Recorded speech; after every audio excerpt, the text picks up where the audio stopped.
Como nos ensina Sankofa, rever o passado é a oportunidade de olhar para o futuro e contribuir para um projeto propositivo e antirracista no campo da saúde mental.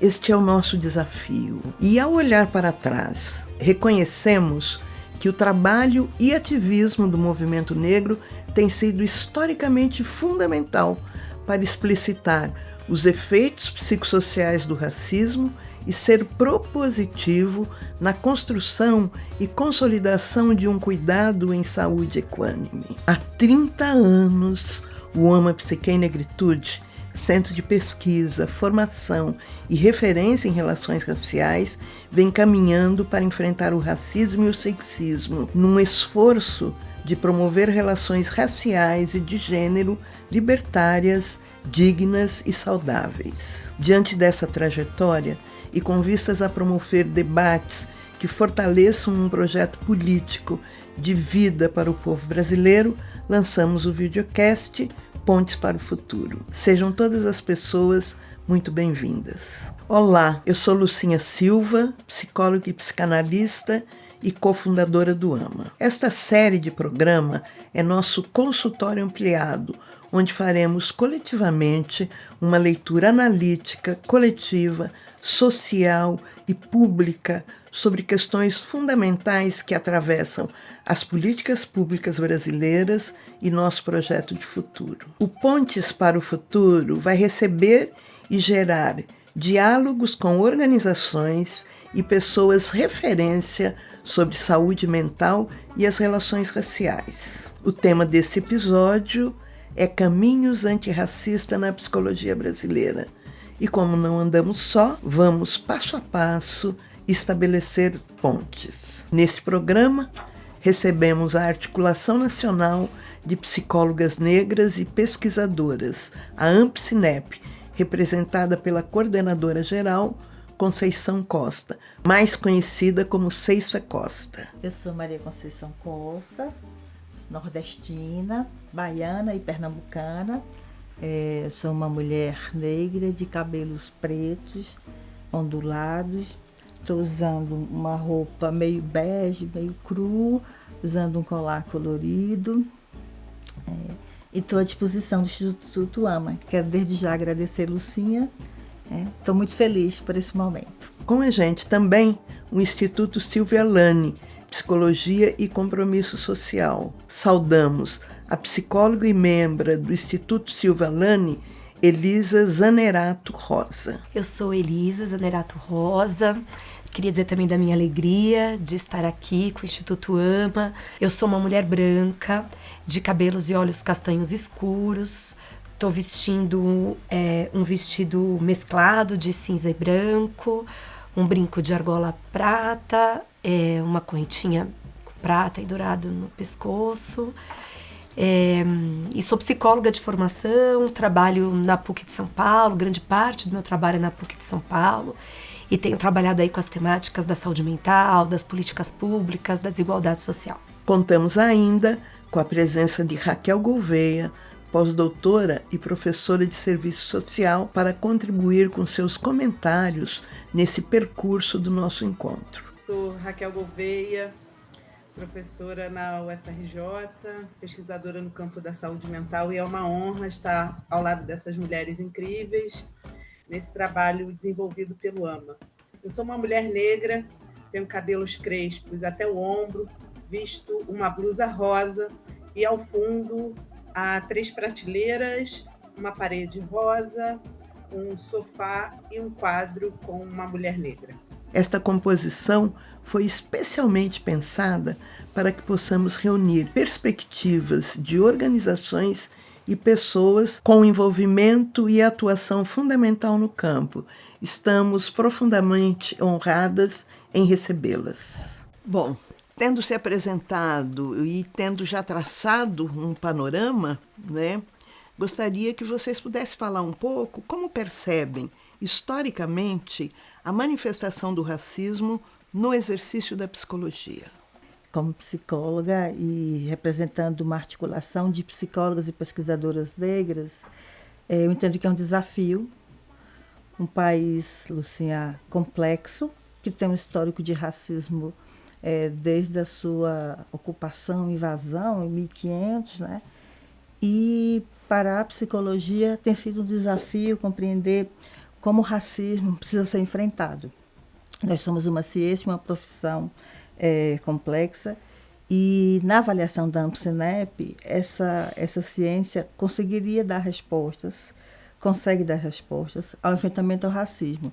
Mas para isso é preciso um conjunto de ações, um conjunto de entidades, né, como o AMA, o Instituto Civelane, a AMPCINEP, as universidades públicas, as universidades privadas, enfim, os movimentos sociais, porque o racismo ele é causador de sofrimento psíquico.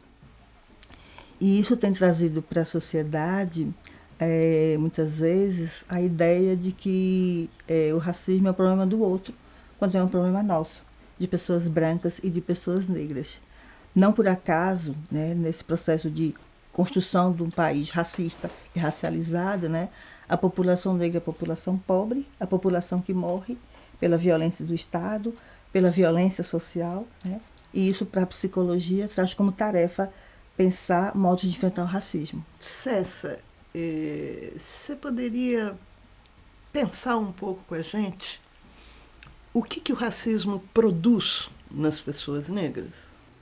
De pronto, produz muito sofrimento, como eu falei antes. Sofrimento psíquico, produz angústia, produz ansiedade, produz uma autoaceitação difícil. Imagina uma criança que desde muito pequenininha, 2, 3 anos, ela não é acariciada na escola, ela não é colocada como uma criança bonita, ela sofre racismo desde muito cedo e ela cresce com a autoimagem altamente impactada por essa situação. E chega à adolescência e isso se acirra na escola, na sociedade, enfim, onde ela está. E essa criança, esse adolescente vão crescer num processo de angústia, vai se transformar num adulto ou numa adulta também angustiada, com crise de ansiedade, com medo, com dificuldade de se adaptar aos lugares, porque os lugares não são acessíveis, os lugares não são fáceis de serem adentrados, usados e ocupados, né? Então, é um processo muito difícil e adoecedor. A população negra brasileira ela adoece frequentemente por causa do racismo. E isso tem rebatimento não só na saúde mental, mas na saúde mental e na saúde física. As crises de ansiedade elas vão causar úlcera, elas vão causar diabetes com mais frequência, elas vão causar, por exemplo, as doenças, né, do coração e muitas outras, né? Então, para uma pessoa negra, o racismo é um fator de adoecimento e de sofrimento desde a mais tenra idade, desde a primeira infância até o envelhecimento, porque aliado aos processos de saúde tem toda uma condição social que produz esse adoecimento. Então, o tempo todo as pessoas negras estão em alerta. Está em alerta 24 horas de que algo pode acontecer, de que alguma coisa vai acontecer, é adoecedor. E você, Elisa, o que você aporta para nós nessa conversa? Porque eu acho que raça é uma categoria analítica para a gente pensar a própria psicologia, né? Eu acho muito importante a gente analisar a produção da psicologia, sobretudo a psicologia brasileira, a partir de uma perspectiva histórica, porque isso nos permite reconhecer que a psicologia surge e se constitui no Brasil para responder sobre raça, né? É importante a gente localizar que a emergência da psicologia no Brasil coincide com um período de constituição de um projeto de Estado-nação que precisava lidar com raça. Então, estamos falando de um momento histórico pós-abolição, imediatamente pós-abolição, né? Em que era preciso lidar com as contradições resultantes de quase 400 anos de regime de trabalho escravo no Brasil, de escravização de pessoas vindas da África, e era preciso constituir um projeto de nação, um projeto desenvolvimentista no Brasil, que ia o tempo todo lidar com a questão racial e o que fazer com essa população negra sem explicitar isso. E a psicologia é um produto dessa história. A psicologia vem a responder isso historicamente, né?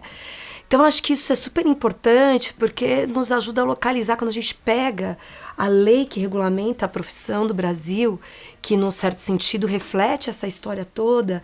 Ela vai dizer o quê? Bom, é privativo das psicólogas o uso de instrumentos de avaliação que servem para resolver problemas de ajustamento, né?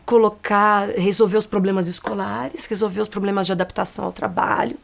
E isso tudo falava de uma psicologia que desenvolvia técnicas, instrumento, práticas, enfim, que estava lidando com as contradições da sociedade brasileira, né, que precisava dar uma resposta a isso em nome de um projeto desenvolvimentista para o qual a população negra significava um obstáculo. E, portanto, a gente vai desenvolvendo um conjunto de teorias, de saberes, de técnicas, de fazeres, que tem raça como uma categoria fundamental para a gente desdobrar, desvendar, né?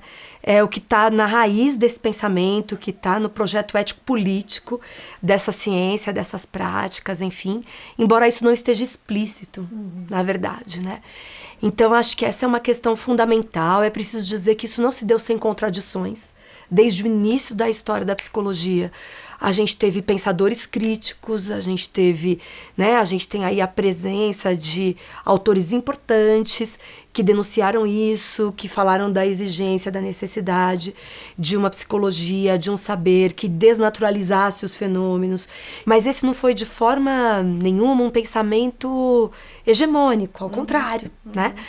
O pensamento hegemônico foi um pensamento da produção de uma ciência e depois de uma profissão com um conjunto de teorias e de técnicas que serviram para classificar, para categorizar e para estabelecer determinados padrões de saúde que certamente estavam fortemente marcados por determinantes raciais, embora isso não tivesse explícito na produção que estava colocada. Acho que esses pensadores que marcam uma produção crítica já nesse momento vão ser fundamentais para a possibilidade de crítica que a gente vai fazer depois, né? No processo de redemocratização do Brasil, que coincide não à toa com o que você estava se contextualizando ali, com o momento também de constituição do AMA, e que coincide também com um momento, com um projeto de construção, com uma virada da psicologia que vai apontar para a necessidade de uma psicologia com compromisso social, enfim, mas daqui a pouquinho a gente fala disso. Raquel, o que você gostaria de comentar dessa primeira rodada que a gente fez sobre esse campo? Primeiro dizer que eu fico muito feliz em poder contribuir com reflexões, né, e ponderações do processo de formação e atuação da psicologia no Brasil, né? É uma profissão extremamente pertinente, importante e relevante para a defesa da vida, para a defesa dos direitos sociais no nosso país, né?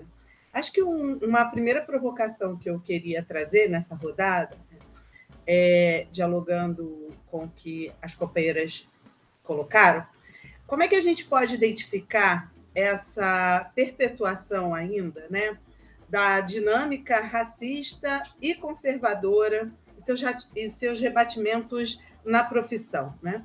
Por um lado, como isso pode atravessar, Elisa, o processo de formação, já que a gente sabe que os currículos eles são disputados de uma certa forma, né? Tem uma direção hegemônica, mas como a perspectiva antirracista é incorporada na profissão, né, dentro desse processo de redemocratização no Brasil, e dá-se uma virada importante, né? Sabendo hoje que a gente tem instituições aqui presentes que tiveram um protagonismo. E, por outro lado, Cessa, como é que a gente pensa na execução, né, de uma formação continuada hoje pelas instituições, né, em especial pela Ampcinep, para a gente pensar uma formação continuada para os profissionais que não necessariamente vão chegar na pós-graduação, por exemplo, né, mas que precisam de uma formação para pensar o seu trabalho nos múltiplos equipamentos, né?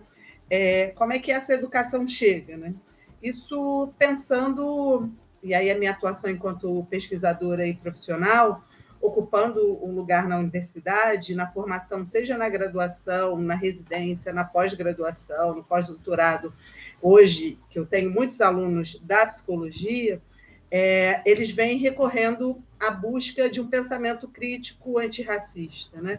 E da dificuldade dessa materialidade no seu processo de trabalho, como fazer uma psicologia antirracista, como pensar, a partir da escolha da sua abordagem, uma intervenção que se proponha na defesa da vida, mas que tenha ali parâmetros, né? Arcabouço teórico, conceitual, ético, político, que o subsidiem no seu cotidiano de trabalho. Acho que um desafio que está posto para todas nós para pensar essa efetivação no fazer antirracista que atravessa a formação dos psicólogos brasileiros hoje. É uma boa provocação e é uma preocupação da AMPSINEP, assim como é do AMA. O campo da formação para a gente é um campo em disputa excepcional e necessário. A política de ação afirmativa com as cotas de 2002 para cá coloca, por exemplo, a universidade pública e, consequentemente, a universidade privada a necessidade de refletir o ingresso e a permanência de estudantes negros e negras, que, ao chegarem à universidade, vão tensionar essa própria formação da universidade. Não são professores, não são os pesquisadores que colocam a pauta racial na universidade. Primeiro é a política de cotas, que é uma política de luta histórica do movimento social negro, e quando os alunos e alunas entram na universidade, Luciana, eles começam a provocar os professores. Por que não tem a gente aqui no currículo? Por que não tem a gente aqui na referência bibliográfica? Porque os alunos vão procurar e eles vão trazer. Por exemplo, a gente só estuda Neuza Santos e Fanon porque o movimento negro trouxe para a academia, para a sociedade, enfim, e os estudantes absorveram isso muito rapidamente. E depois, eu digo que é uma preocupação da AMPSINEP e do AMA, porque nós pensamos na mesma base de que a formação é necessária para desconstruir essa psicologia hegemonicamente embranquecida e a racista, por consequentemente, né? Então, para você ter ideia, o que a Elisa trouxe do histórico da psicologia, a gente não estudou os autores e autoras negras que fizeram essa psicologia, inclusive, se refletir, se repensar. Um exemplo clássico que nós temos é o de Neuza Santos e o de Virginia Bicudo, mas nós temos muitos outros.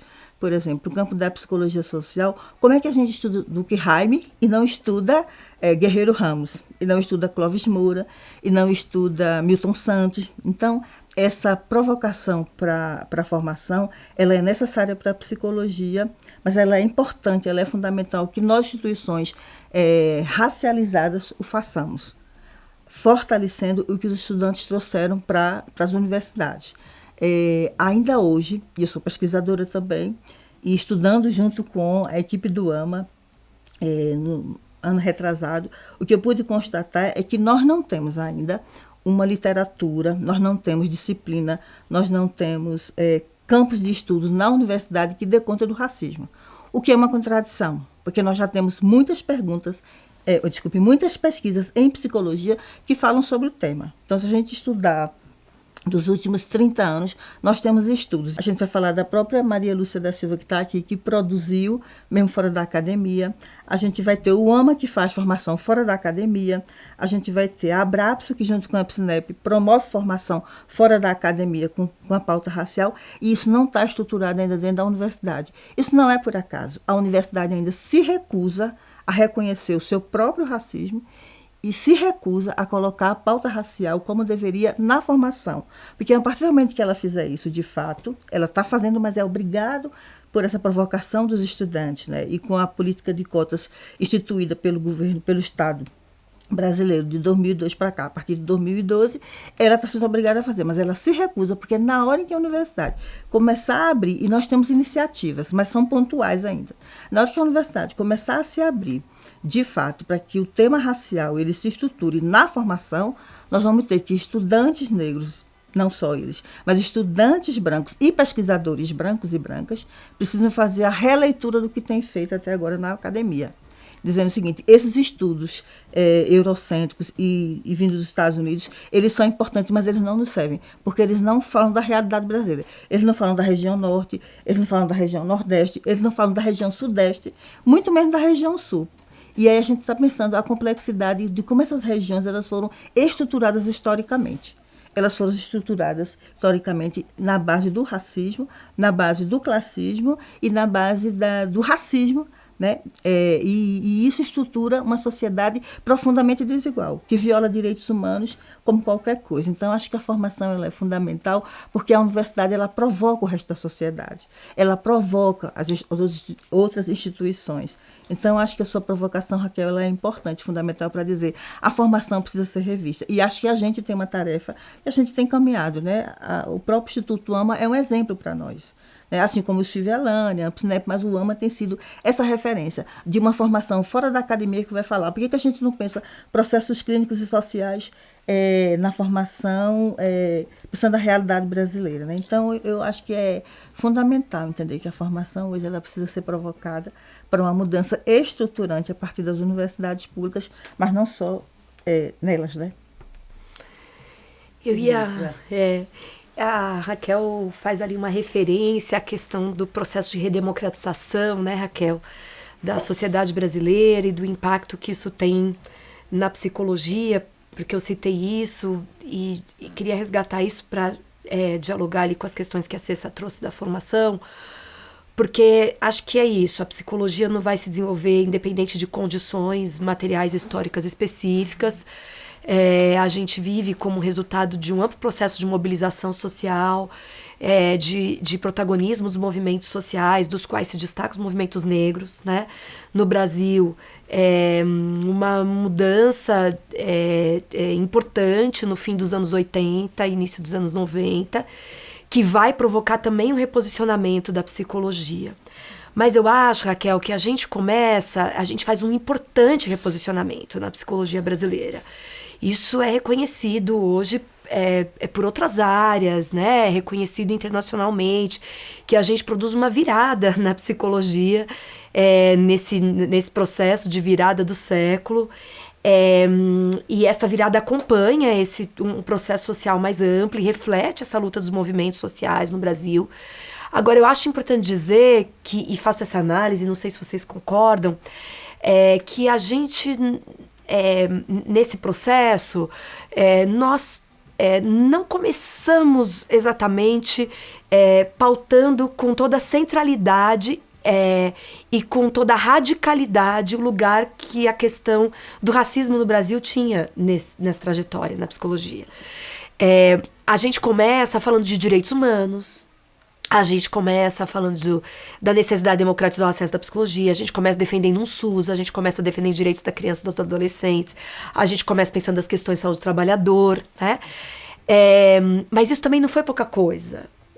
Porque na medida em que a gente vai fazendo essa virada da psicologia, a gente começa a debater o pensamento colonizado na psicologia e a necessidade de uma psicologia crítica a partir de uma produção latino-americana, enfim. Mas eu quero dizer que, embora explicitamente a gente não estivesse falando sobre raça e sobre racismo nesse processo, a gente começa a olhar para isso. Porque a gente começa a falar de direitos humanos e daí, não à toa, a primeira campanha de direitos humanos que a gente faz pelo Sistema Conselhos de Psicologia, né, à época, o grupo que estava à frente desse projeto, é uma campanha sobre racismo, né? A primeira campanha de direitos humanos da psicologia é uma campanha sobre racismo, preconceito racial, humilhação social faz sofrer. Acho que era esse o lema, né, da campanha. E quando a gente vai, a partir do movimento da luta antimanicomial, trabalhar no SUS, numa perspectiva de reforma psiquiátrica, desmontar os hospitais psiquiátricos, nós estamos pondo a mão na história da questão racial do Brasil, porque são as pessoas negras que a gente está tirando de dentro do manicômio e que a gente está, a partir desse projeto, dizendo, olha aqui, sociedade, tem uma parcela aqui da população que deve fazer parte da história, que deve fazer parte da comunidade, né? Então, eu quero dizer assim, nós não começamos, eu acho, com toda a radicalidade e centralidade, dizendo, é preciso fazer uma psicologia antirracista, não só assim, é preciso fazer uma psicologia para toda a sociedade, é preciso trabalhar com direitos humanos, é preciso trabalhar com acesso a direitos, é preciso colocar a psicologia nas políticas públicas. E ao fazer esse movimento, eu acho que nós somos progressivamente nos aproximando do debate sobre a questão de raça e racismo no Brasil. Evidentemente, daí tem um momento nessa história que, produto de muitas lutas, né? Como a luta das psicólogas negras, refletido na organização da Ampcinep, de instituições como o Instituto AMA, do próprio movimento negro, das conquistas em termos de políticas de igualdade racial, né, no Brasil, como essas das cotas que vai trazer as estudantes negras para dentro das universidades. Enfim, como a conquista da Política Nacional de Saúde da População Negra.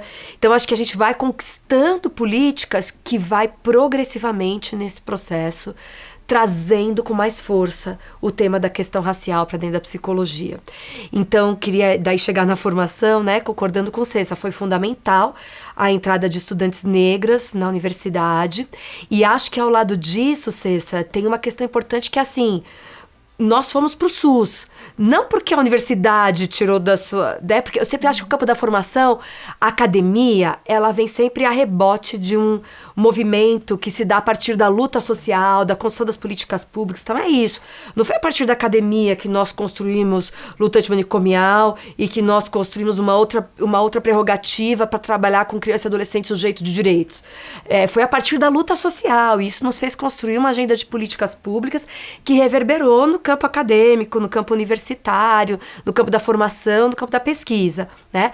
E aí acho que é isso, eu vejo esse movimento complexo, porque ao mesmo tempo que com as políticas de igualdade racial tem a população negra chegando na universidade, tem esse processo que está nos lançando para ir para o SUAS. Então a universidade está indo lá para o SUAS, a psicologia está indo para as políticas públicas, nós temos, né, produto desse processo, nós construímos uma política para levar a psicologia para as políticas públicas. E ao construir isso, nós ampliamos uma psicologia que era clínica, que trabalhava majoritariamente nos espaços privados, de forma individual.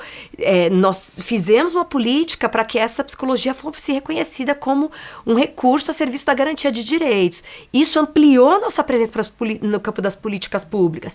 Nós passamos a ser contratadas para estar no SUS, e aí a universidade vai sofrendo efeito disso. Então, estou querendo dizer com isso que ao lado da chegada da população negra na universidade, tem esse movimento de uma psicologia que vai para o campo das políticas públicas e que, ao mexer com as questões sociais, vai encontrando, e provocada pelo movimento negro, provocada por essa produção, né, de instituições como o AMA, como a Ampcinep, começa a ser levada a reconhecer que a questão social que ela está lidando é questão racial. E que não dá para desvendar a questão social se não desvendar a dimensão do racismo que constitui essa questão. Então, hoje eu estou na universidade, né? Estou na academia e vivencio isso, sim. Acompanhei, num certo sentido, né? Nos últimos anos, um movimento importante, sabe, Raquel? Acho que hoje a gente pauta a questão racial na universidade, na formação em psicologia, como a gente não pautava há 10 anos e há 20 anos. E acho que todos esses elementos são determinações importantes para esse processo, né? O projeto do compromisso social nos levou a isso, uma psicologia que disse é preciso ser antirracista, as reivindicações do movimento social e do movimento negro e as conquistas de políticas de igualdade racial que resultaram disso, nos movimentaram, né, de lugar. Acho que a gente está longe de estar nas maravilhas do céu. Essa provocação que eu quero fazer agora, muito longe. Antes da Raquel entrar, aproveitando um pouco, inclusive, o trabalho da Raquel, como é que foi possível falar de desinstitucionalização no Brasil? Isso foi década do quê? De 80? Fim de 70, 80. Fim de 70, 80, sem ao menos passar pela questão racial. Sem falar que existia racismo quando os hospícios eram eminentemente lotados de pessoas negras, fruto de uma estratégia do Estado de que vagabundo, considerado vagabundo, sem trabalho, vai para lá, vadiagem, vai para lá. Quer dizer, eu queria que a gente explorasse um pouco mais, né, essa estratégia que, na verdade, a gente hoje a vê remodelada, renovada a partir das clínicas... Comunidades terapêuticas. Das comunidades terapêuticas. Né? Como é que a gente discute o ontem e como é que a gente discute o hoje do ponto de vista da institucionalização e do ponto de vista da manicomialização? Eu acho que a gente tem que ler Emiliano, né? Para falar da luta antimanicolonial. A crítica que ele vai fazer aos movimentos da luta antimanicomial. Desculpe, Raquel, te atropelar, mas assim, ele está denunciando isso. Ele é um pesquisador do AMA, agora da Universidade Estadual do Rio de Janeiro. Ele vai dizer isso. Para mim, essa lógica, Lucinha, é a lógica hoje, inclusive, de falar de direitos humanos e segurança pública e não falar como o Estado brasileiro mata a juventude negra. Quem está na centralidade hoje da luta contra o racismo são as mulheres negras, são as mães desses jovens que são assassinados. A professora Raquel tem livro falando sobre isso, né? Na mira do fuzil.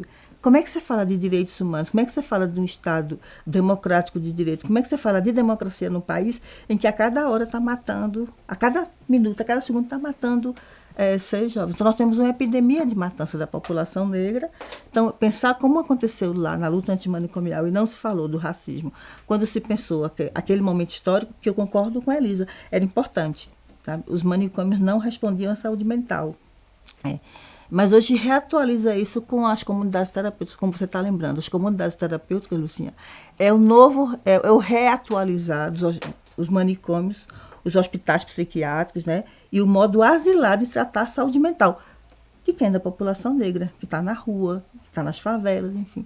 Então, acho que é a mesma lógica de não entender que não se pode falar de democracia num país em que mata mulheres a cada momento a um feminicídio, e a maioria dessas mulheres que morrem são as mulheres negras periféricas defendendo sua vida e de sua família. Não se pode falar de democracia num país em que, como eu falei antes, os jovens estão sendo assassinados e as crianças estão sofrendo racismo na escola e querem se matar muitas vezes. Depressão, as crianças têm depressão porque são racializadas desde muito cedo. Então, eu acho que é a mesma lógica, né? Não se pensou lá, ou não se quis pensar, que o racismo estrutura o capitalismo brasileiro. Não se pode falar do Brasil sem falar do capitalismo, né? Do racismo e do machismo. Isso estrutura a sociedade brasileira e, sobretudo, o que é pior, estrutura o Estado brasileiro. O Estado brasileiro ainda é racista, machista, transfóbico, homofóbico, tudo que a gente entende como processo de violação de direito de pessoas. E há uma coisa também, para mim, que é muito importante quando a gente fala da luta antimanicomial e da realidade hoje. O indivíduo negro nesse país ainda é o não humano.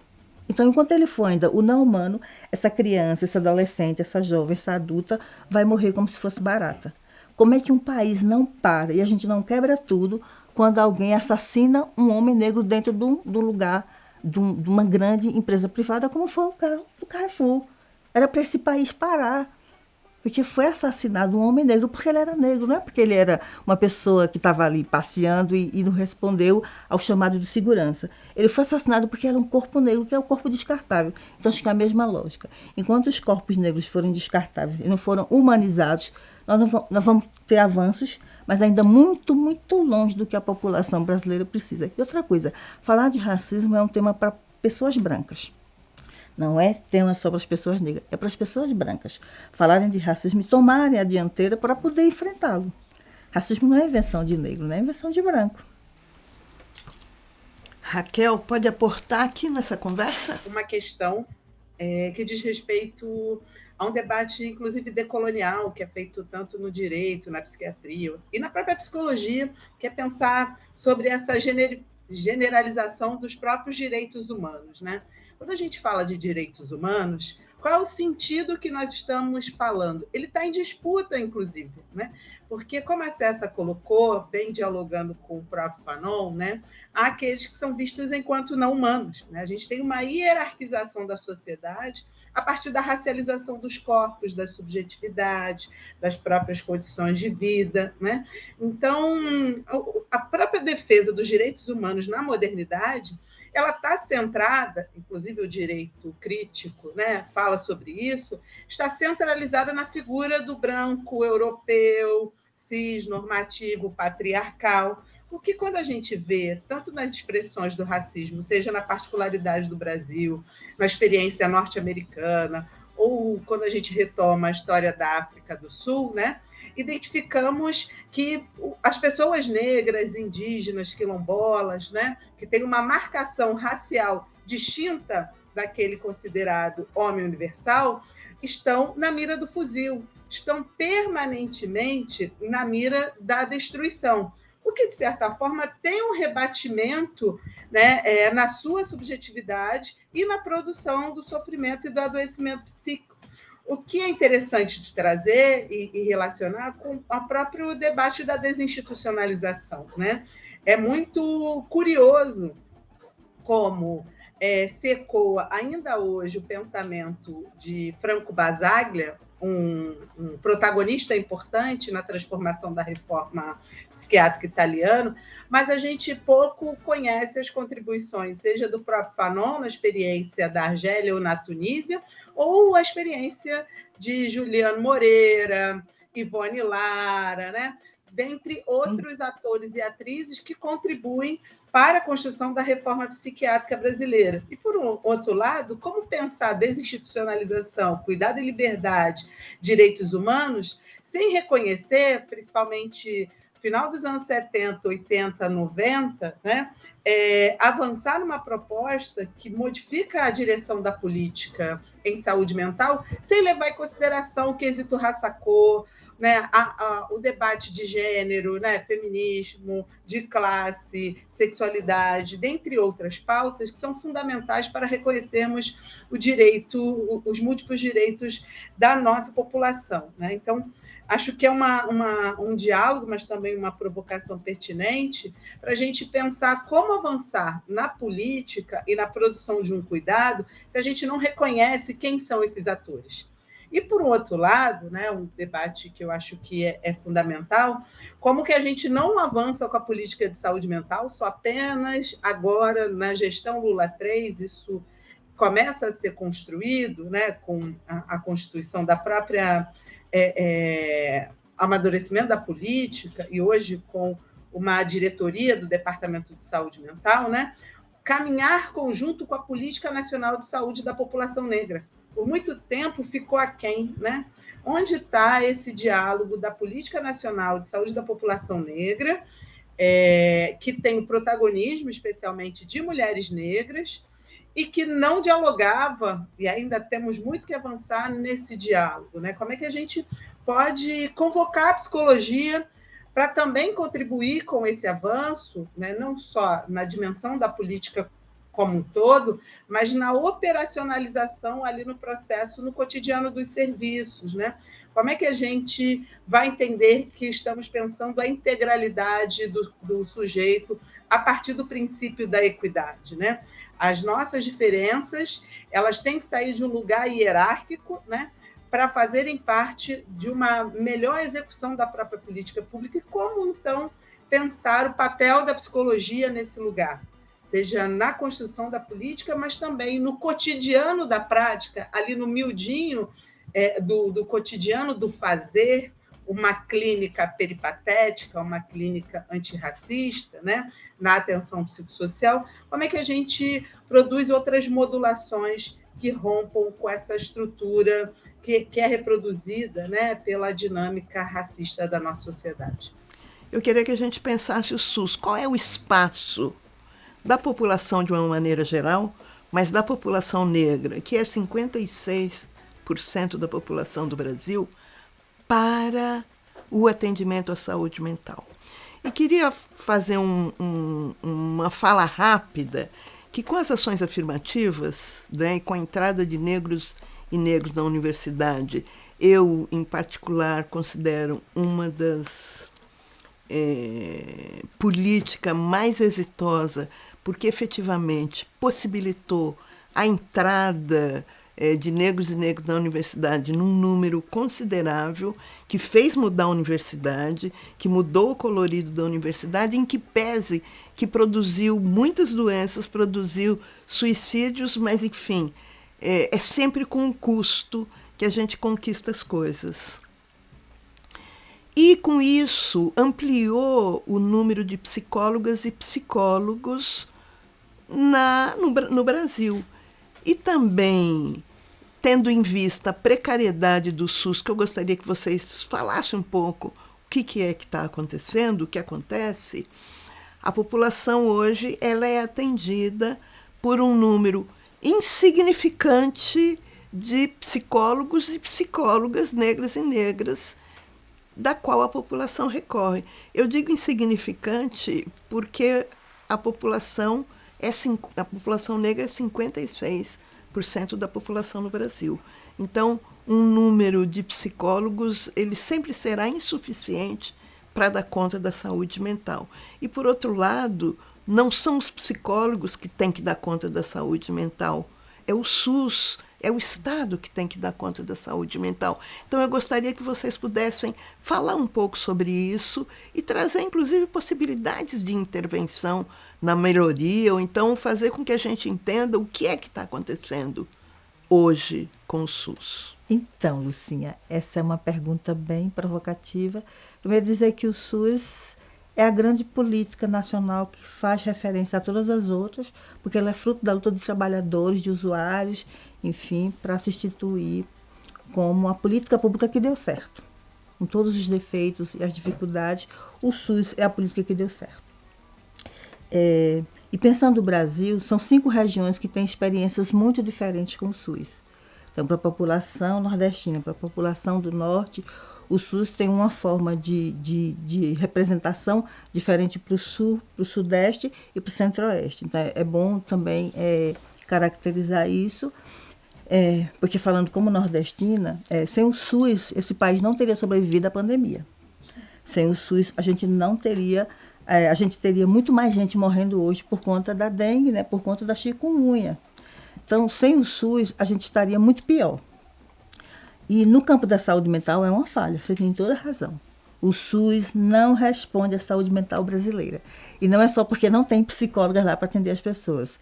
É porque saúde mental é muito mais do que uma condição de indivíduos. É uma condição de uma coletividade que fracassa. E se a política pública fracassa, essa coletividade fracassa, as pessoas não têm acesso à saúde mental de qualidade, né? Mas, de fato, a política pública de saúde mental ela precisa ser efetivada. Ela teve avanços, mas ainda é insignificante para a necessidade da população brasileira. Porque saúde mental racializada, a gente precisa pensar para pessoas brancas e pessoas negras. E para a população indígena também. A gente viu como foi ruim a situação dos Yanomamis lá em Roraima, por exemplo. É um modo de a gente pensar como os indígenas foram abandonados durante muitos anos nesse país. E foi a política pública quem chegou lá e quem está chegando lá. Então, o SUS, como um mecanismo público de responder às necessidades da sociedade, para mim, ele funciona. Agora, ele tem problemas, muitos problemas. Mas sem o SUS, a gente não conseguiria falar, por exemplo, de saúde mental como a gente quer hoje. Então, a gente precisa de ter no SUS, o que Raquel aponta, o quesito raça-cor, ele é um definidor da gente conhecer a realidade brasileira na saúde pública. Não é à toa que a polícia, quando ela vai categorizar os corpos, né, das pessoas assassinadas pelo Estado ou pelas guerras do tráfico, recorre ao SIM, ao sistema, né, de informação do SUS, porque ele ainda dá minimamente mais informações e mais adequadas do que, por exemplo, da segurança pública. E é ela quem conta os corpos lá, por exemplo, na rua, quando ela vai, quando está numa favela, quando está, enfim, numa situação qualquer, né, de atuação. Mas sem o SUS a gente não teria essa ideia de quem são esses corpos matáveis e morríveis. Então, estou falando aí do sistema de dados que o SUS pode dar. Precisava melhorar? Sim, precisava ser unificado nacionalmente, nas 5 regiões. Mas no campo da saúde mental há uma falha, porque a saúde mental é muito mais do que aquilo que a gente comumente ouve falar, né? É ausência de desequilíbrio emocional. Não é isso. Saúde mental é salário adequado, saúde mental é lazer na comunidade, saúde mental é uma vida plena, desde criança na escola até a universidade. Então, saúde mental é muito mais do que a gente, no senso crítico, ouve falar. Depois da pandemia, houve o fenômeno de que todo mundo falava muito de terapia, né? Então, saúde mental virou moda e as pessoas falavam que terapia era um caminho. Terapia é um caminho, mas não é o único. E no campo da saúde mental, qual é a falha que eu entendo hoje que o SUS ainda apresenta? Primeiro é não ter profissionais qualificados para pensar que saúde mental não é só medicalizar uma pessoa que chega com uma queixa para o clínico. Isso é uma falha da saúde mental. É pensar que essas pessoas precisam de uma acolhida. E aí eu vou reforçar, essa acolhida ela é no campo coletivo. Então, os grupos, né? Raquel falou aí da clínica peripatética, da clínica ampliada, mas a clínica do SUS ela não pode ser uma clínica do indivíduo. Ela tem que ser a clínica da coletividade. Ela tem que ser uma clínica de grupos. Essa é uma falha da saúde mental, não refletir, por exemplo, isso.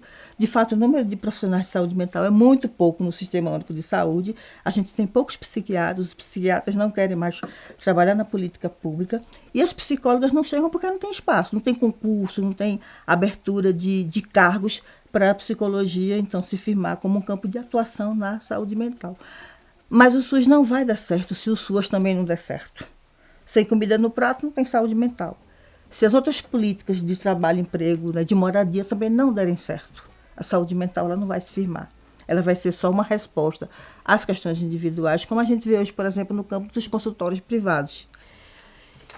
Eu queria só retomar um pouquinho a conversa do SUS e da saúde mental, muito rapidamente, para localizar que a gente tem, isso talvez localizar duas coisas importantes. A gente tem, historicamente, um SUS subfinanciado, um SUS constituído com uma agenda de garantia de direitos num contexto de adesão a uma política neoliberal. E, num certo sentido, a gente opera um milagre com o SUS no Brasil, diante dessas condições. E acho importante a gente reconhecer que se a gente tem incompletudes, isso faz o SUS ser incompleto. Então, o SUS é a nossa maior política de direitos. E eu queria dizer que o que a gente faz pela saúde mental, pelo SUS, a gente não faz em lugar nenhum. O SUS, é só pelo SUS que a gente faz atenção à saúde integral. É só pelo SUS que a gente faz atenção psicossocial na saúde mental. A gente não faz atenção psicossocial por política privada ou por recurso privado de saúde nenhum, né? Que serviço garante desinstitucionalização com moradia em residência terapêutica? Que recurso permite a presença de equipes em consultórios na rua? Então, acho que queria dizer que o que de melhor a gente faz na saúde mental no Brasil, a gente faz pelo SUS. E isso, acho que essa é a questão. Quando a gente desenvolve essa perspectiva de trabalho no SUS, a gente está desenvolvendo um trabalho que é, sobretudo, de atenção à população negra. Embora a gente não tenha colocado isso com todas as letras na centralidade desse debate. É preciso dizer, sejamos justos, que quando a gente funda o movimento da luta antimanicomial, está lá dito na carta, isto aqui é sobre uma luta antirracista. Isto aqui é sobre uma luta antimachista. Está escrito na carta que funda o movimento da luta antimanicomial. Mas, muito embora esteve escrito na carta, isso não acompanhou, esse debate ficou, num certo sentido, apagado, acinzentado, esquecido, não apareceu com toda a força. Mas eu acho que a gente vive um momento de movimento nesse processo, que, como eu disse, acho que tem a ver com todas as condições que possibilitaram isso. Hoje mesmo, Lúcia, essa Raquel, eu estava num CAPS discutindo raça, racismo, e existiam inclusive trabalhadores negros naquele serviço que disseram assim, eu fui me reconhecer negra quando eu entrei no SUS, pelo debate sobre racismo que o SUS está propiciando. E acho que isso não estava dado. Isso é produto de uma luta. A Política Nacional de Saúde Integral da População Negra, ela demora, né, Raquel, a se encontrar com a política de reforma psiquiátrica, porque o movimento negro demora a conquistar essa política, né? A Lúcia fez parte dessa história. Foi uma luta de muitos anos para dizer, é uma coisa maluca, né, gente? Dizer que reivindicar uma política para a saúde da população negra não significava romper com o princípio da universalidade. Ao contrário, né, que significava a gente reconhecer as desigualdades, isso era pautar o princípio da equidade. Então, se o SUS é universal, por que nós temos que falar de uma saúde da população negra? né, reconheço que foi esse o debate que vocês tiveram que fazer longamente. E quando a gente regulamenta essa política, ela está engatinhando, a gente entra no governo, a gente tem o golpe. A gente começa a ter o período que antecede o golpe. Um dos primeiros ministérios que a gente perde é o Ministério da Saúde, é a coordenação de saúde mental. Então, quando a gente está começando a pautar isso na coordenação de saúde mental, na gestão do Roberto Schikanori, né? A gente está começando a pautar isso lá, porque a política está recém-constituída. Ela é de 2009, certo? Ela é de 2009, a gente já tinha 20 anos de luta, de reforma psiquiátrica no Brasil, quando a gente institui essa política. E ela está engatinhando em 2015, quando a gente perde o Ministério da Saúde. E tem um primeiro coordenador de saúde mental na história aderido à psiquiatria tradicional, aos interesses do lobby dos hospitais psiquiátricos no Brasil, enfim. Volta choque elétrico. Então, a gente está engateando essa política quando a gente para tudo. E eu acho importante a gente contextualizar que a gente vai viver, portanto, cerca de 10 anos, quase 10 anos, sem avanços, porque é um período que a gente tem que lutar para segurar o retrocesso.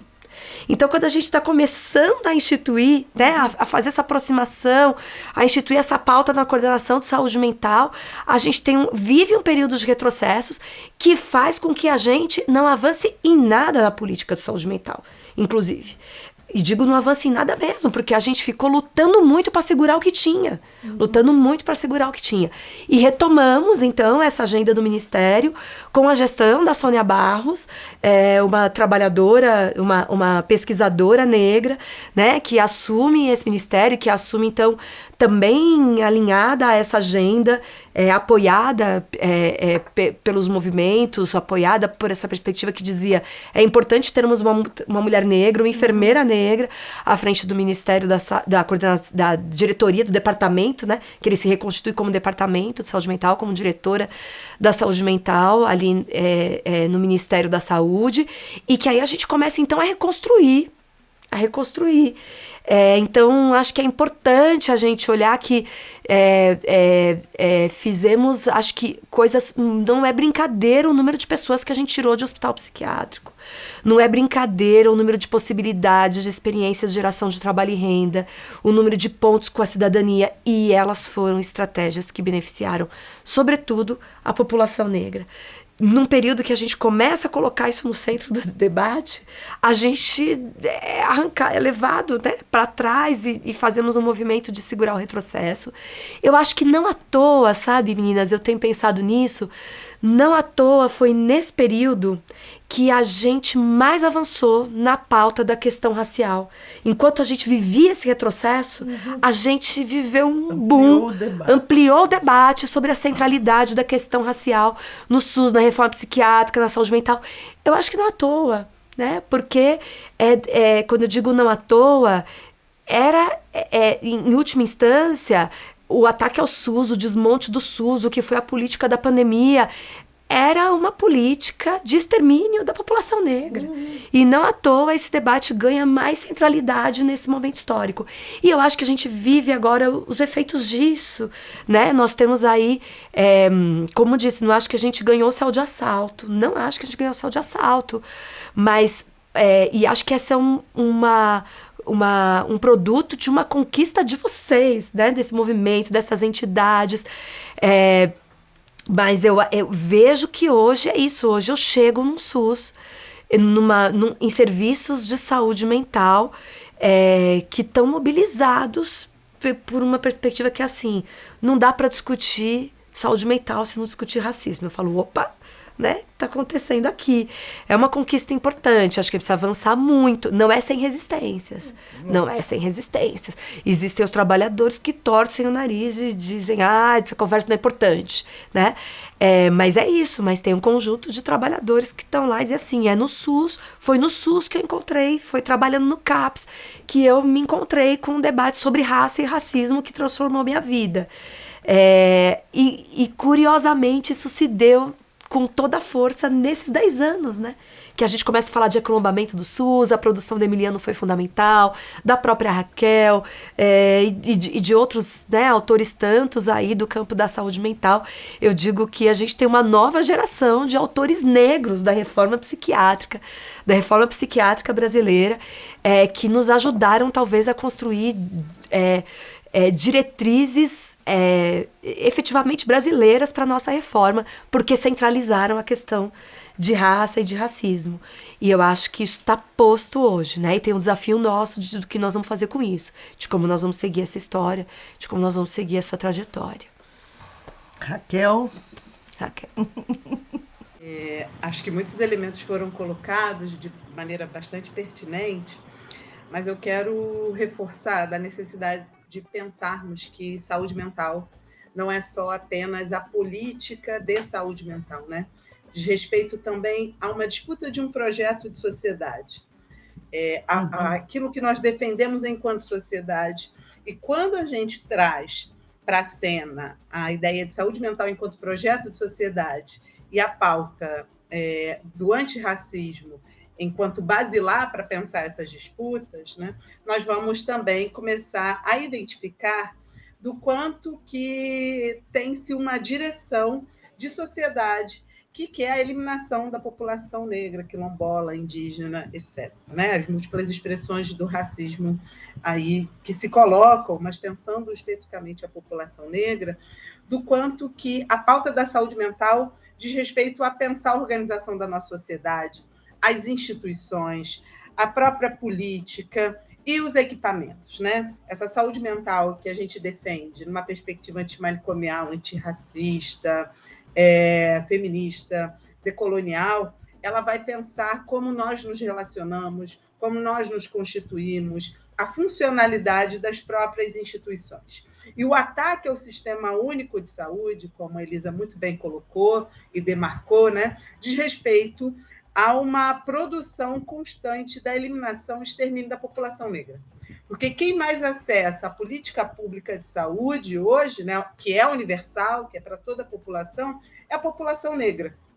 Isso tem uma marcação de classe muito importante, que é a localização dessa população nos lugares mais subalternos, porque a política universal é vista para os mais pobres, né?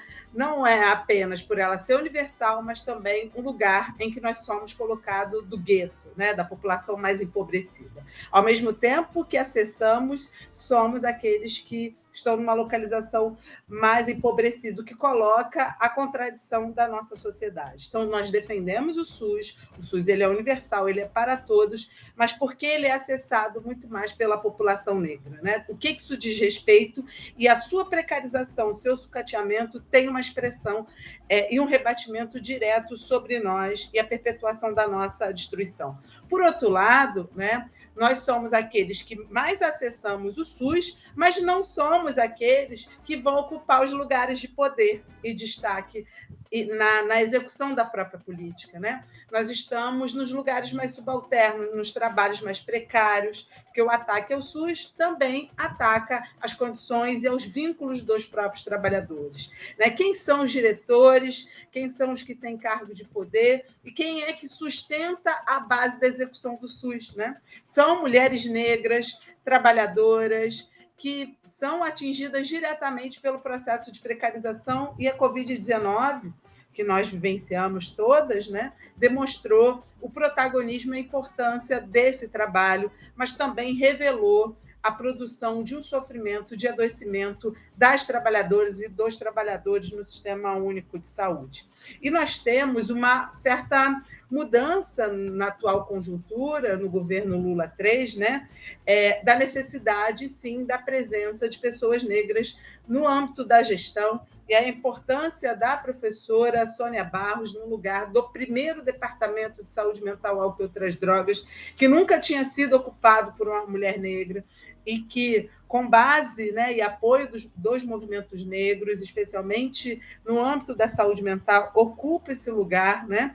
A figura da primeira-ministra mulher, Nízia Trindade, isso demonstra também uma modificação na gestão, mas que não é simples, né? A gente tem ataques diretos, o avanço do próprio conservadorismo se colocando na conjuntura nacional e que pretendem, sim, atacar o próprio Sistema Único de Saúde, o Ministério da Saúde, a política como um todo, entendendo da potência dessa política. E lembrar que a saúde mental no Brasil ela é um grande exemplo internacional. Nós somos uma rede que tem mais de 3.000 CAPs no Brasil, é a maior rede do mundo, é o maior sistema de saúde mental do mundo, ainda que seja insuficiente hoje para o nosso continente, para a expressão continental que o Brasil tem, é a maior rede de saúde mental pública. E pública, quando nós falamos que ela é gratuita, ela é laica, em que todo mundo, inclusive imigrantes, podem acessar essa política sem pagar R$1. Isso é uma conquista garantida na Constituição Federal, subsidiada por legislações, portarias, e que nós temos hoje como exemplo, ainda que nós vamos beber na experiência italiana, nós somos um exemplo internacional em que serviços de porta aberta, baseados na atenção psicossocial, com uma equipe multidisciplinar, ainda que a gente tenha muitas limitações, nós somos uma reforma psiquiátrica exemplar para outros países, né? Muitos outros países vêm estudar conosco, vêm conhecer a nossa realidade, vêm inspirar, inclusive, sobre as ações antirracistas realizadas dentro do serviço de atenção psicossocial. Os CAPs estão protagonizando, junto, né, com seus trabalhadores, que são fundamentais para essa execução, de ações antirracistas, de ações que vão problematizar no cotidiano aquilo que está naturalizado, né? Que é a produção de morte psíquica subjetiva da população negra. Então, podemos dizer que a gente tem protagonizado aqui nas Américas ações antirracistas que nascem no território e que vão ocupando outros espaços, instâncias da própria política, a presença dos movimentos sociais, o protagonismo negro, que faz parte dessa história de defesa do SUS e da reforma psiquiátrica, precisa ganhar mais a cena e ressaltar a importância da Psinep, do AMA-Psique, do próprio Conselho Federal de Psicologia, dentre outras entidades da psicologia que tem construído, né, em diferentes instâncias, o protagonismo e a mudança no Sistema Único de Saúde e nos próprios territórios. E para nos situar, a criação do AMA em 1995 conflui com momentos emblemáticos da psicologia no Brasil. Naquela década, era evidente a ausência de formulação e sistematização sobre os efeitos psicossociais do racismo. A psicologia era uma profissão hegemonicamente branca e com um trabalho centrado no consultório clínico particular. Historicamente, essa realidade mudou e a psicologia brasileira está em diversos campos de atuação, particularmente nas políticas públicas, nas escolas, na assistência social, na atenção básica, na saúde do trabalhador, nos centros de referência LGBTQIA+. Num país hegemonicamente negro, em que os maiores usuários da política pública são pessoas negras, a psicologia sabe se fazer antirracista? A saúde mental tem sido uma preocupação dos brasileiros. Em relação à percepção da importância do cuidado no âmbito mental, o relatório global sobre saúde mental de 2024 revela que 5 em cada 10 brasileiros, ou seja, 52%, acreditam que a saúde mental é o principal problema do país em termos de bem-estar da população. Estamos chegando ao final, né, do nosso bate-papo e queremos falar um pouco de projeto de futuro. E perguntar para vocês, qual deve ser o papel da psicologia no cuidado em saúde mental no Brasil? Uma pergunta simples. Quem quer começar? Posso começar. Vontade de começar, porque lá no início, quando você fala do panorama, tal, né, você cita hoje o número de pessoas, a porcentagem da população que reconhece a saúde mental como uma questão importante. A gente tem acompanhado pesquisas que vão dizendo do número de pessoas que apresentam uma condição importante de sofrimento. Cessa citou em algum momento o aumento da procura pelas psicoterapias. A psicologia ficou em evidência nos últimos anos, aumenta a procura pelos cursos de psicologia. E acho que tudo isso é sobre a questão da saúde mental na sociedade atual. E é sobre um tema de um mal-estar que fala das condições desse tempo histórico, em última instância. Então, acho que tem algo importante que foi dito aqui, né, que eu queria destacar, que não vai dar para a gente trabalhar com essa questão da saúde mental sem reconhecer que não é sobre psicopatologia individual. É sobre um mal-estar social, é sobre a questão social, é sobre a questão da fome, é sobre a questão da manipulação das subjetividades, é sobre a questão do colonialismo digital, é sobre a questão da ausência de uma perspectiva de projeto de futuro, né, de possibilidades de trabalho, é sobre a questão da terra, é sobre a barbárie, que em última instância a gente vive, é sobre o neofascismo, é sobre esse momento de exacerbação de uma perspectiva de ódio, da legitimação de uma perspectiva de aniquilação do outro, que está posta no projeto societário mundialmente, não só no Brasil, porque representa um momento do capitalismo que tem suas expressões no que a gente chama de neofascismo. Acho que em partes, né, isso que Raquel disse, que Cessa disse, é fundamental. Não é só sobre políticas de saúde mental, é sobre políticas intersetoriais, essa é uma questão. A gente teve um SUS insuficiente, acompanhado de outras políticas muito frágeis, quanto políticas de acesso a direitos. E aí, nesse sentido, eu acho que a gente precisa tomar muito cuidado com a psicologia. Porque diante desse apelo com a questão da temática do sofrimento psíquico, nós corremos o risco de ser capturadas, né? Ser capturada como profissão, como ciência, enfim, por essa lógica de que nós temos que desvendar as psicopatologias e curá-las e tratá-las. E acho que a nossa tarefa está no horizonte de um projeto coletivo, de um trabalho que incide sobre as relações sociais, sobre um projeto de futuro para o Brasil.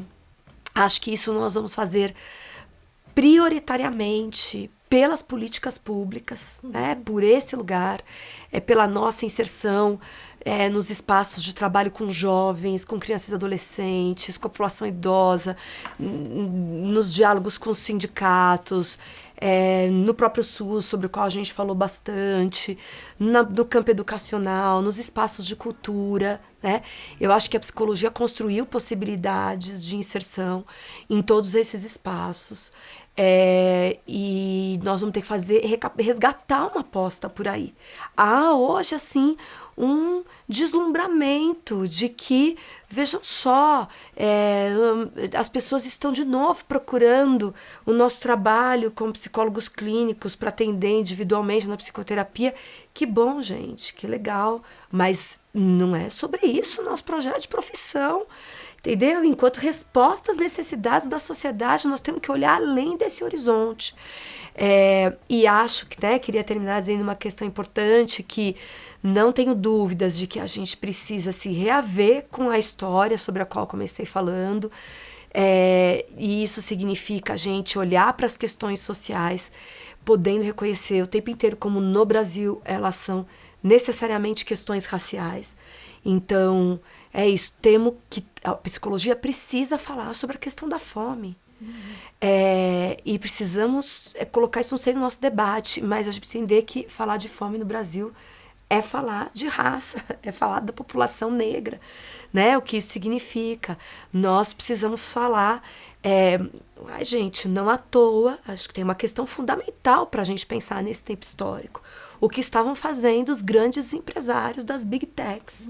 Que lugar é esse que eles ocupam na cena da posse do Trump, certo? Isso diz sobre nós, psicólogas, porque a gente está falando de um processo de manipulação e de produção de subjetividade. Né? Mas a gente precisa discutir esse processo, compreendendo que no Brasil falar disso sem trazer a categoria raça como uma categoria de análise. E não é só como uma categoria teórica, é analisando concretamente o que isso significa para a população negra. É fundamental. Então, estou dizendo isso, juro que eu vou terminar, mas estou dizendo isso porque eu acho que a gente tem um avanço importante na psicologia, de uma psicologia tomada pela relevância da gente discutir a questão das mulheres, a questão da população negra, a questão da população indígena. E eu acho que a psicologia não pode ficar parada no lugar dessa discussão como uma discussão de valorização da diversidade, diferentes perspectivas. Nós temos que discutir a questão indígena no Brasil. Que bom que nós estamos tomados por essa pauta. Isso significa colocar a questão da terra e do direito à terra no centro do debate. Porque a pauta da diversidade dos saberes indígenas, muita gente quer fazer, inclusive o capital internacional. Inclusive muitas empresas privadas. Agora, a hora que você falar de acesso e direito à terra, não sei se é todo mundo que quer fazer esse debate, né? E isso serve para a gente pensar a questão da mulher, isso serve para a gente pensar a questão racial. Então, eu acho que nós temos que tomar essa aproximação que a psicologia fez com essas temáticas para a gente lá discutir as questões radicais, centrais da sociedade brasileira, trazendo o debate étnico-racial no centro dessas questões, né? Mas é isso, ao falar de povos indígenas, temos que falar de terra. Inevitavelmente. Né? Inevitavelmente, gente. Senão não vai dar para a gente fazer esse debate. Né? E, portanto, ao falar de população negra, nós temos que falar de fome. Certo? Porque nós temos que falar de violência de Estado, nós temos que falar de quem é que está morrendo, violentado, assassinado, enfim, tem que trazer essa dimensão para o debate. Então, eu acho que isso não é pouca coisa para a psicologia. Eu acho que isso não está dado, entendeu? Nós tivemos avanços importantes, mas a gente precisa fazer muitas disputas.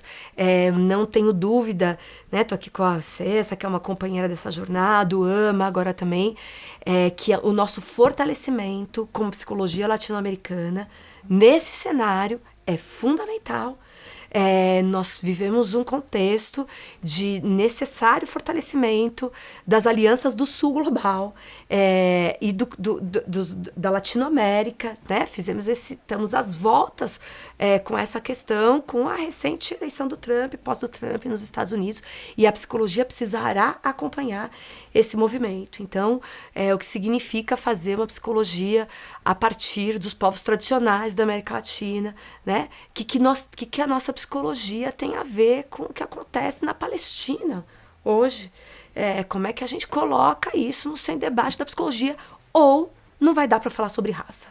Entendeu? Se não é com essa radicalidade, nós vamos ser engolidos por uma agenda que quer falar sobre raça, que quer falar sobre gênero, com uma outra finalidade, que não é com a finalidade de uma transformação social radical. Em relação a pensar povos originários e povos indígenas, a gente não tem como esquecer o tema do racismo ambiental.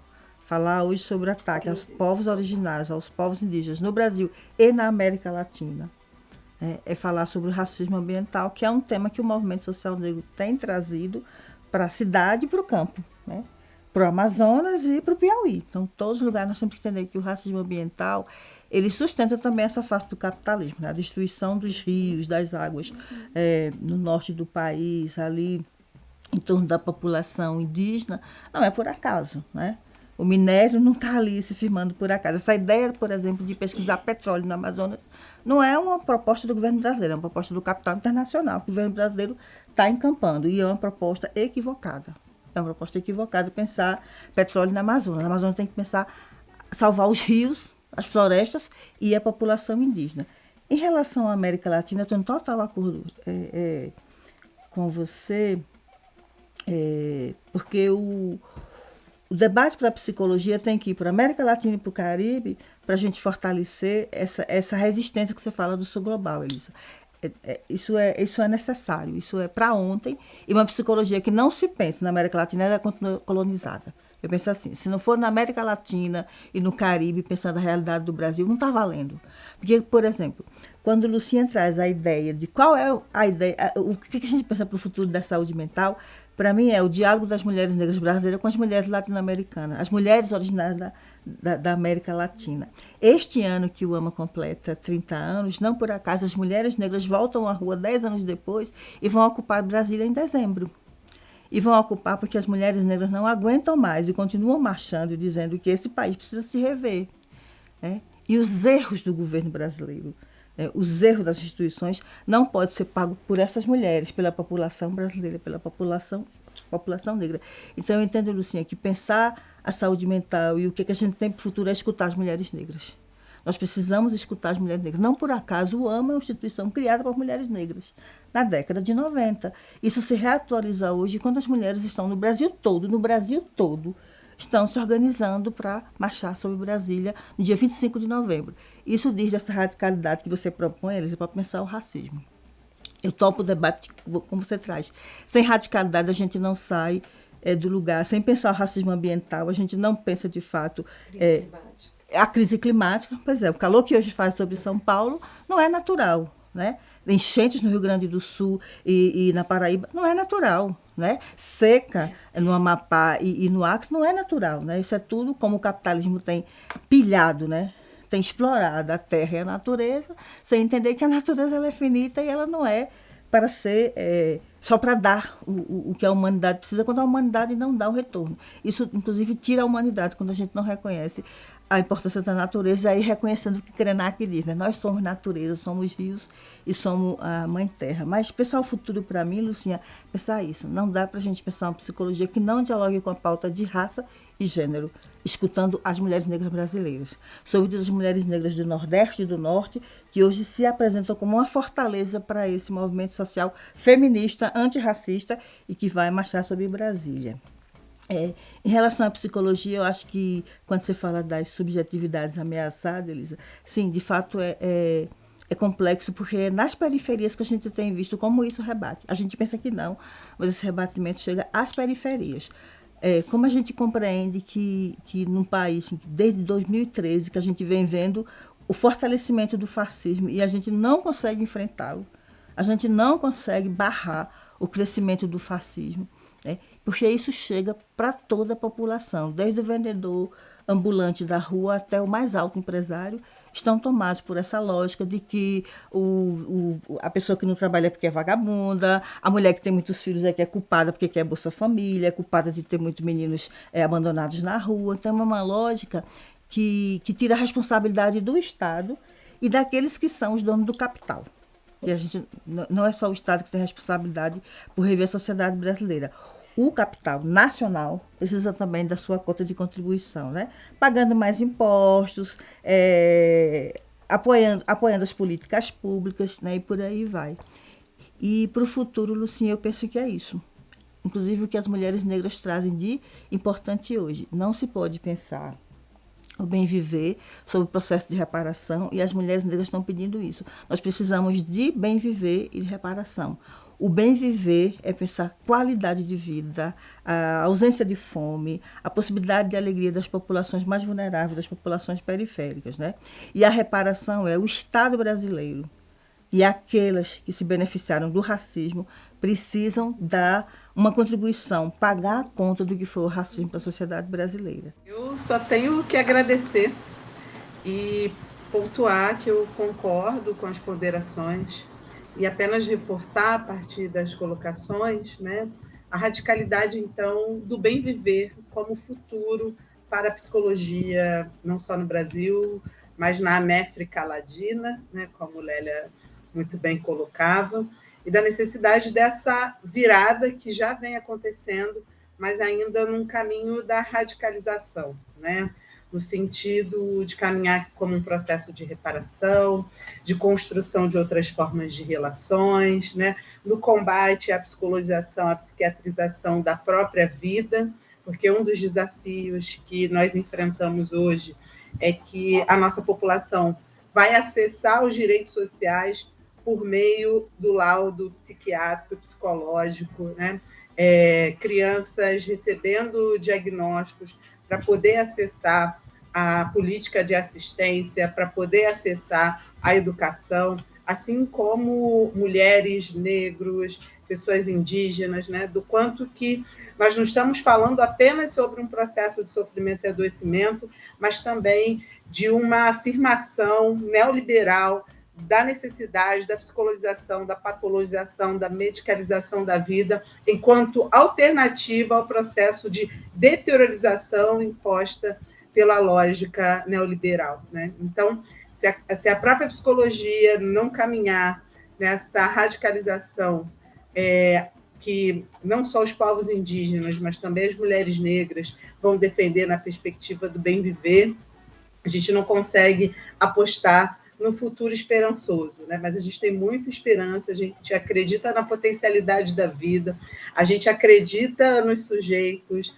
no processo de transformação. Então, acho que olhar o futuro, né, tem a ver também com a aposta nos sujeitos e na mudança daqui para frente, né? Na necessidade da coletivização e na ruptura aí de uma lógica que nos destrói cotidianamente, que é o próprio capitalismo.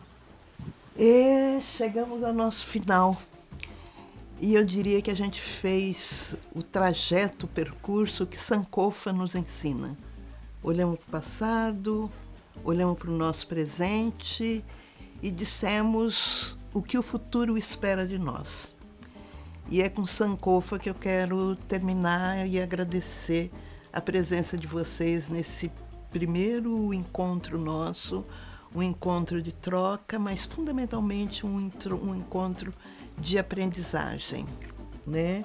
Foi muito bom fazer esse caminho com vocês. Agradeço a presença, a colaboração e espero que a gente se encontre em breve. Obrigada. Obrigada.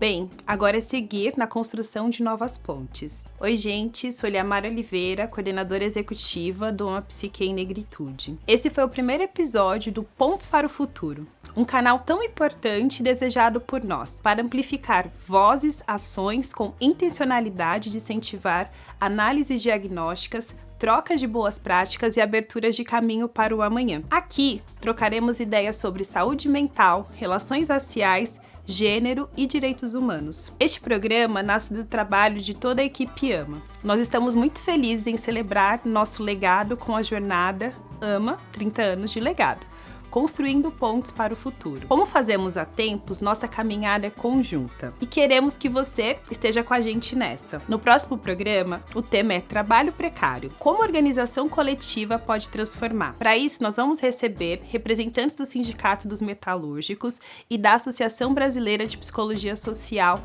a Abrapso. A ideia é seguir construindo ponte com organizações e, é claro, com vocês. Bom, vem fazer parte desse percurso, conheçam mais sobre o AMA e acompanhem tudo nas nossas redes sociais. Espero encontrar com vocês em breve no nosso próximo episódio. Até já!